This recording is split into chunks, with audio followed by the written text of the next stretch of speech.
हरिओम. आज रविवार 3 मे 2026.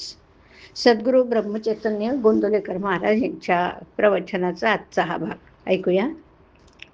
निश्चयपूर्वक नामस्मरण आणि चित्तशुद्धी. मला अजून अमुक करायचं आहे हे कल्पना सोडून द्यावी. आता मी परमेश्वराचा झालो, आता मला हे करायचं राहिलं नाही, अशी मनाची स्थिती झाली पाहिजे. हे परमेश्वरा, आता तुझ्याकरताच मी जगेन, तुझ्या नामस्मरणाशिवाय मला काही कर्तव्य उरलं नाही, असा निश्चय केला तर मनाला समाधान झालंच पाहिजे.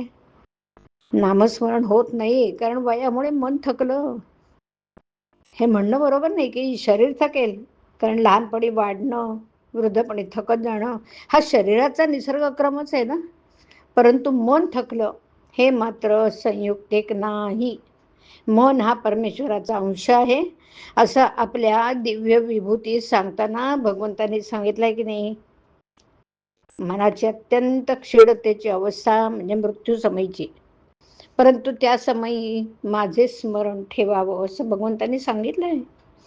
आणि ते सांगितलेलं असताना त्यापूर्वी केव्हाही मन थकलं आणि स्मरण करू शकत नाही असं होणं शक्य नाही. पूर्वी 6-6 तास बसून जप केलेला असेल तितका आता होत नसेल, तितके बसवणार नाही, मनामध्ये झोप लागत असेल हे मान्य आहे, पण स्मरण राहू शकत नाही असं नाही होणार. मन थकलं ही खरी अडचण नसून मनाचा इतर व्याप फार आहे हे खरं कारण आहे.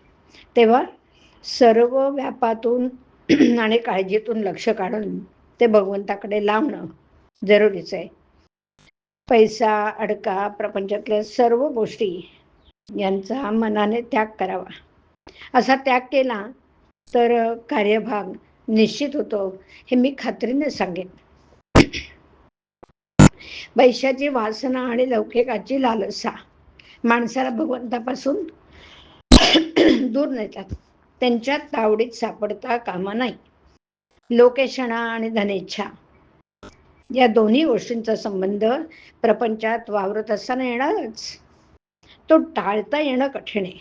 पण ज्याला भगवंताचं प्रेम पाहिजे आहे त्याने त्यांचा गुणधर्म ओळखून त्यांना वापरावं, म्हणजे त्यांच्यापासून उत्पन्न होणारे दोष त्याला बाधणार नाहीत. धर्माचरण, भगवत भक्ती, नामस्मरण आणि सत्संग हे चित्तशुद्धीचे उपाय आहेत. किंवा एकाच शब्दात असं म्हणता येईल की सत्संग हाच याला तोडगा आहे. चित्तशुद्धीचे लक्षण हे की आपल्याला सारखंच सर्व जग सुखी असावं ही भावना असणं, आणि ही भावना वाढण्यासाठी सर्व जग सुखी असावे अशी प्रार्थना करण्याचा नेहमी परिपाठ ठेवावा. म्हणजे मग हळूहळू भगवत कृपेने साधेल. अभिमान हा मात्र चित्तशुद्धीत बिघाड करणार आहे. तो केव्हा डोकं वर काढील आणि घात करील याचा पत्ता लागणार नाही. पण भगवंताच्या स्मरणामध्ये अभिमानाचं मरण आहे, म्हणून आपण भगवंताचं स्मरण अखंड ठेवूया आणि आनंदाने राहूया.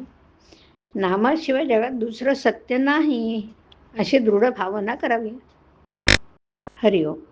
हरिओम तत्सत. हरिओम.